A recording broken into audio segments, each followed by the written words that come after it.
வணக்கம்.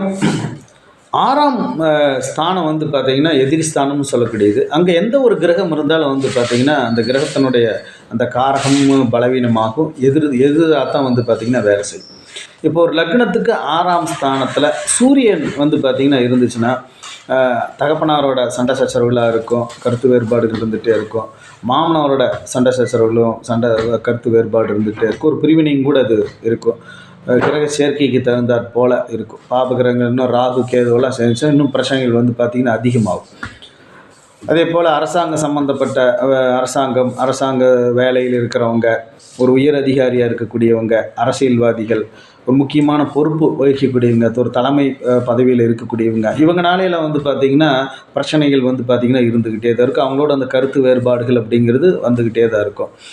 அதே போல் வாடகை தரும் வருமானங்கள், அப்போ அந்த இடமோ வீடோ எது இருந்தாலும் வாகனம் எது இருந்தாலும் வாடகை தரும் வருமானங்களில் பிரச்சனை வந்து பார்த்திங்கன்னா வந்துக்கிட்டே இருக்கும். அதே போல் பில்டிங் ஓனர்கள்னால பிரச்சனைகள் அப்படிங்கிறது இருக்குது. ஒரு வாடகை குடியிருப்பில் இருக்காங்க, அலுவலகம் இருக்காங்க, தொழில் ரீதியாக இருக்காங்க. அதனால் அந்த வாடகை அந்த பில்டிங் ஓனர்கள்னால வந்து பார்த்திங்கன்னா பிரச்சனைகள் வந்து பார்த்திங்கன்னா இருந்துகிட்டே தான் இருக்கும். நோய் அப்படின்னு பார்த்தா காய்ச்சல் அப்படிங்கிறது வந்து பார்த்திங்கன்னா அதிக அளவில் வரும். அதே போல் முதுகு தண்டுவட பிரச்சனை அப்படிங்கிறது இருக்கும். பேக் பெயின் அப்படிங்கிறது வந்து பார்த்திங்கன்னா இருந்துகிட்ருக்கும். எலும்பு சம்மந்தப்பட்ட அந்த இது வந்து பார்த்திங்கன்னா வியாதிகள் இருந்துக்கிட்டே தான் இருக்கும். முக்கியமாக முதுகு தண்டுவடம் அப்படிங்கிறது வந்து பார்த்திங்கன்னா பிரச்சனையாகும் 6ஆம் ஸ்தானத்தில் மறைகிறப்ப. இப்போ ஆட்சி உச்சமாக இருந்துச்சுன்னா விதிவிலக்கு இருக்குது. ஒரு 50% தான் வந்து பார்த்திங்கன்னா செயலில் இருக்கும்.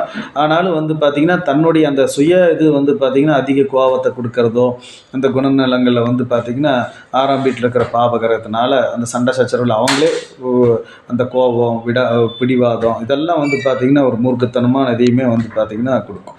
பாபகிரகமாக இருக்கிறதுனால அதையும் வந்து பார்த்திங்கன்னா அந்த செய்யும். அதில் சூரியனில் வந்து பார்த்திங்கன்னா ரொம்ப வந்து பார்த்திங்கன்னா ஒரு அதிகாரமாக இருக்கிற அந்த இதையும் வந்து பார்த்திங்கன்னா சூரியன் அந்த இடத்துல கொடுப்பாரு அப்படிங்கிறது தான்.